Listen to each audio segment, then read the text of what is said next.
Hello everybody, welcome to another Zabbix video. This time we are talking about log file monitoring, and this log file monitoring will be some sort of daily cron job which runs every day one time, and it is producing a log file which will contain a date inside and maybe even hour or minutes. And we will learn how to teach Zabbix agent together with the proxy to deal with these files. So the file name will be practically a little bit like unpredictable, but we will still need to figure out how to pick up and analyze the contents. Okay, let's have a look. In my situation, I have a use case. There is a cron job running every night, and this cron job is producing a log file inside the var log Zabbix, and inside the file name it will contain the year, month, and day.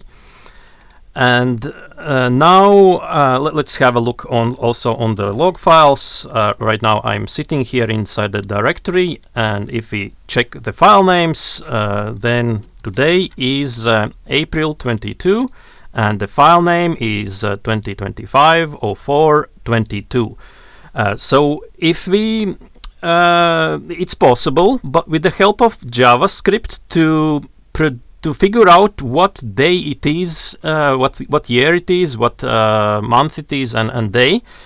So with the help of JavaScript we can figure out, but we still need to somehow pick up this file which is located in this directory.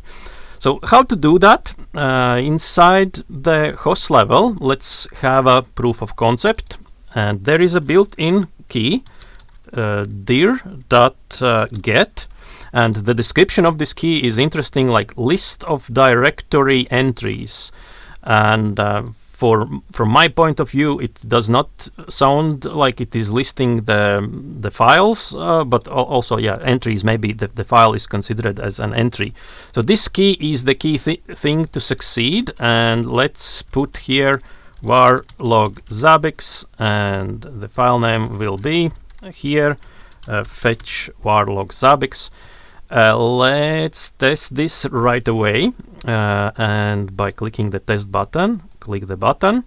Now it goes through the proxy, and it will fetch JSON. So this is absolutely natively supported by Zabbix agent. Let's do the triple click and copy the content to the clipboard and put it in the VS Code and format the document. And this is the way how it looks like. For every file we have the base name, we have path name, we have directory name, and some other statistics. So this is great way to feed the input for the JavaScript preprocessing. Now we have some data to try to figure out if there is any file name with today's date. Obviously we will look on this string. Okay, and the JavaScript snippet which will help us for the task is this. It is asking the proxy or asking the server what time it is right now, and then creating some variables, year, month, date.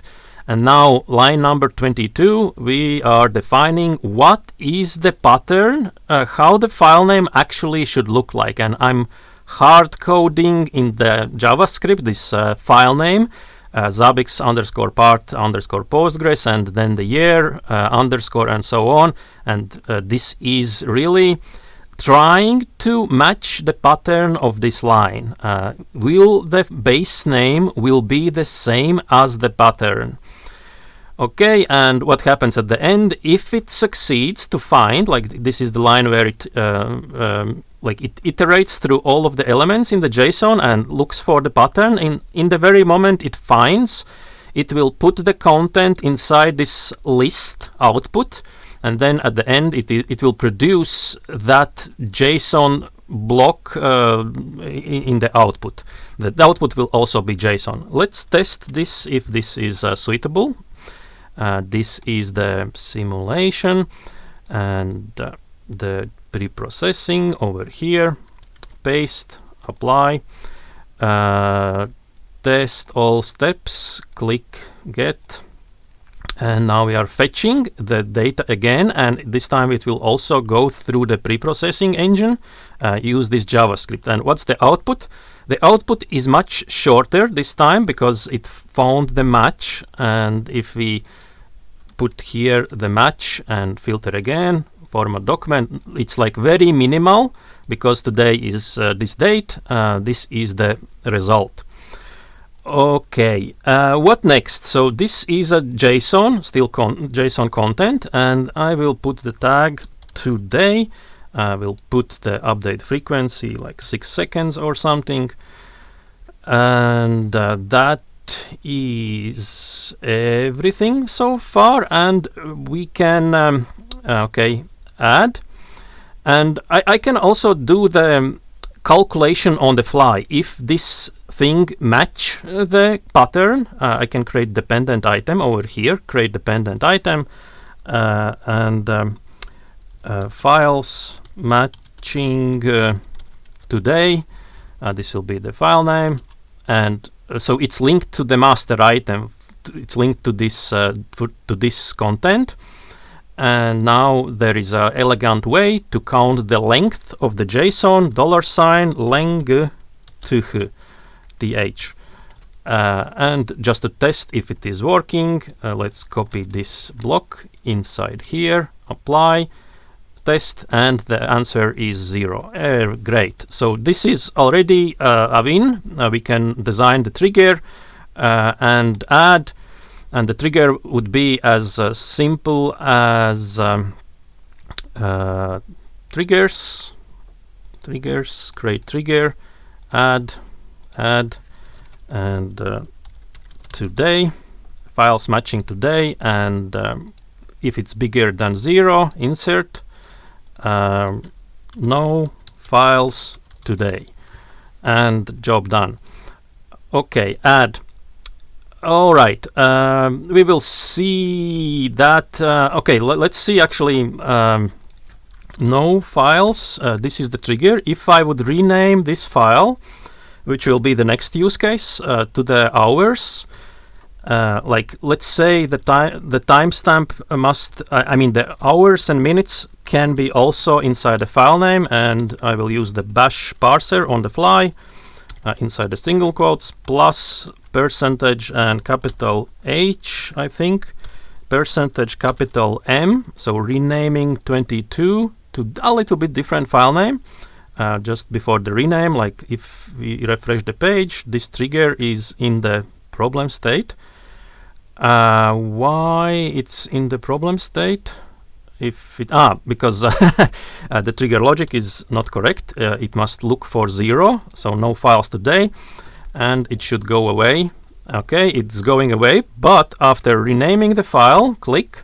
If we list all the contents here in directory, now we see like 21th of the April, and then 22th of the April, and now the timestamp, like I have right now 1740, and this is 1714, and the Zabbix should not be happy about this. If we refresh the page, like no files today. What a sad situation. Let's fix this. So how to ignore everything which is here after the date? Let's say we have strict rules to there will be always one file per day. Now going to the item, and I will filter out today, and this is the one, fetch and pre-processing. So while cooking the pattern, and okay, the pattern is quite static, this will remain as is. Maybe open this syntax highlighter like here, and all we need to do is like transform this base name. This base name reported by the native item key will have underscore 1740 40 like this, and I need to like truncate these 5 letters on the fly, and it's easy. We just use the replace operation, and inside the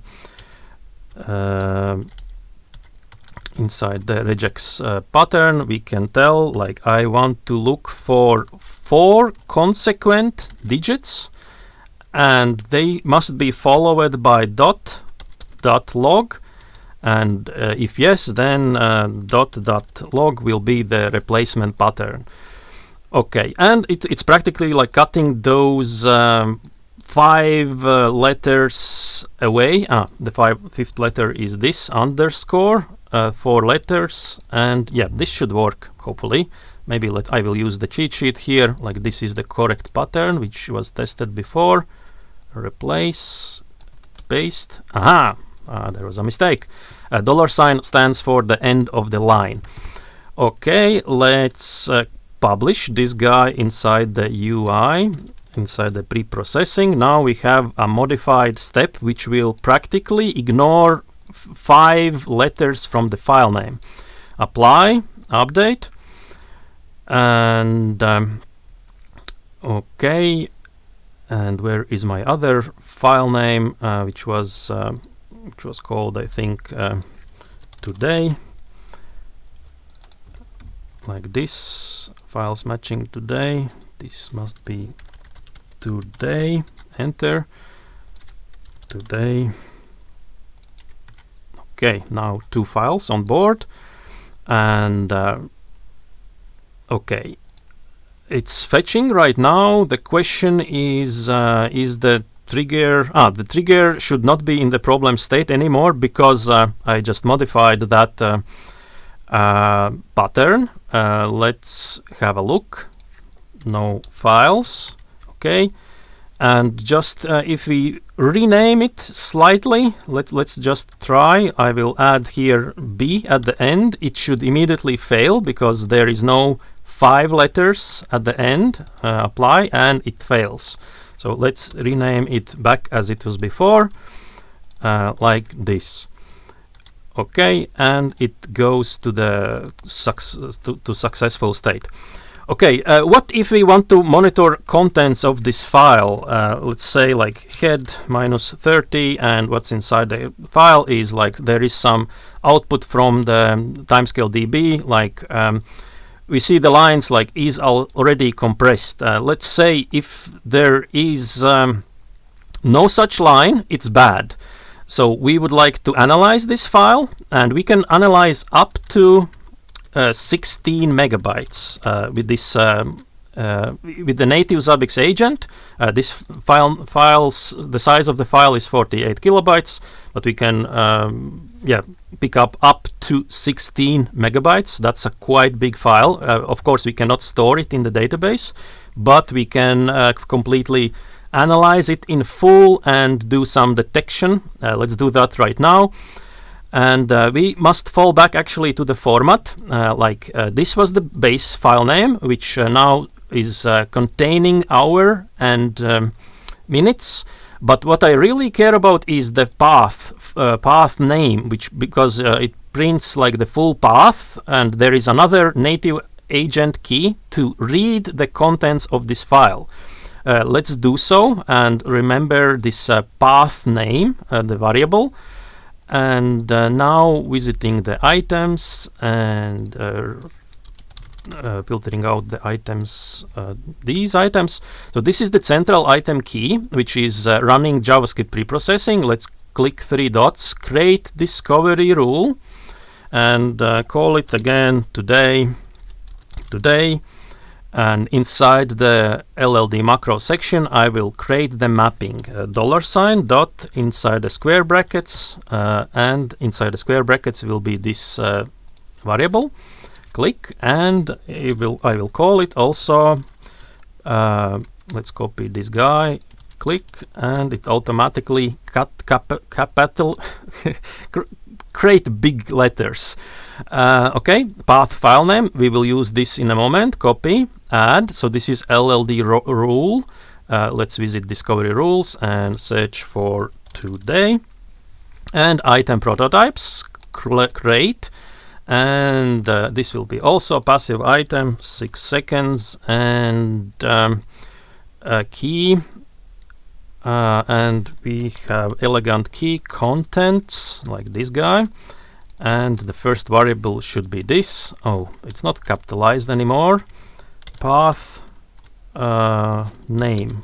Hopefully there is no mistakes. And so this will be able to pick up contents of path name. Okay, and okay, and we don't necessarily need to keep history here for this file name, but I will keep for troubleshooting purposes. The tag will be today, and that's it. Like we will read this file, add, and let's create another file which will be called VFS file size, which is able to read the file size. I told that this item key, there is a native capability to pick up 16 megabytes. So let's create a trigger if this is crossing the line eventually. Maybe there is a very big file. Okay, size of a path name, add,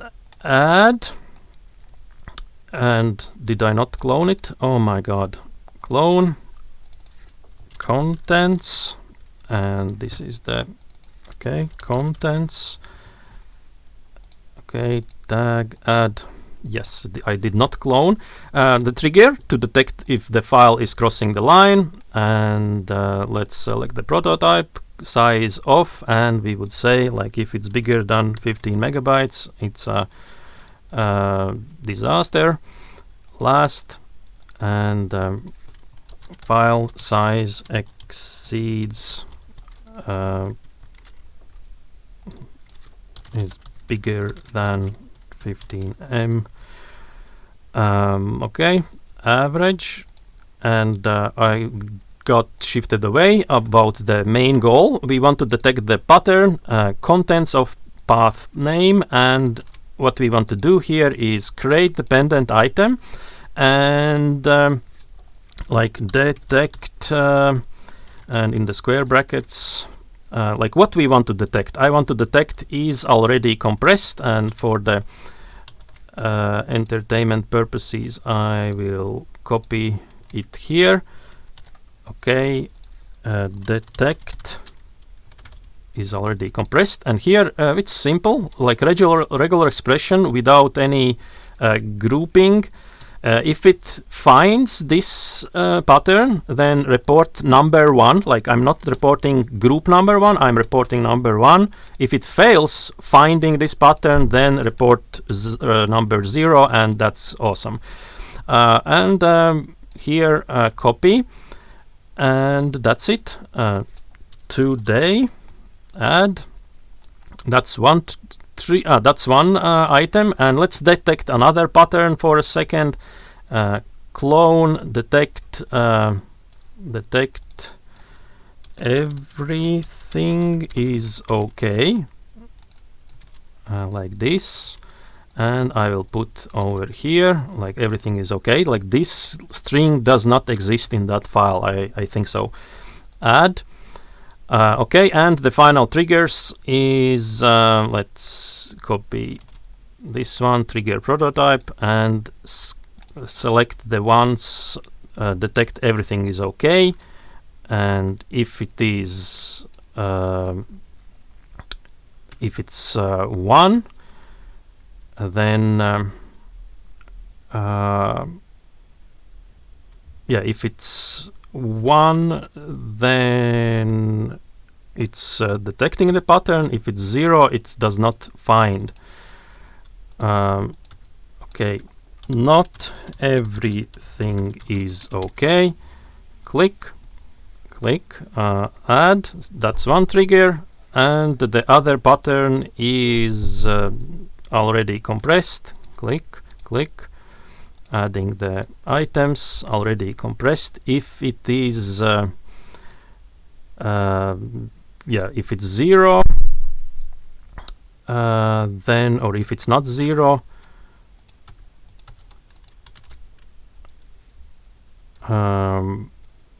this is detect is not detected. Okay, like this. Close, add. What is the outcome? Did I add all the labels? Today. Must update tags. Today. Add. And item prototypes. Let's do the same tags. Today. And okay, let's have a look how it works. And click hosts agent 1, and we have some problems going on here. Let's at first explore latest data page. Today, what is the situation over here? And what we see, like Zabbix, like it is reading the directory every 6 seconds, and it was able to generate additional file. Let's select this other checkbox on, and we see that there is this is coming from item prototype, and we see like this is reading the contents of the file. Every time it reads the contents, it is looking if there is everything okay, and since there is nothing here, like grep everything, and if we search over here, then there is no such keyword, and that's the exact reason why it's producing 0. But the other pattern, which was already compressed, it was detected. So practically there should be one problem with the tag today, because we were targeting if everything is not okay, then it will generate the problem. Okay, let's have a look if there is any problem for this host. And not everything is okay, and it is production today, so it works. Last bit I want to guide is since it's a cron job, we should remind ourselves the scheduling. There is position where we want to actually pick up the data, and here we would most likely set here scheduling, and do it in the hours, let's say the task is running inside the night, during the night, and then from 5 a.m. till 11 we would execute every 15 minutes. Every 15 minutes we would execute this JSON. So that would be real life situation.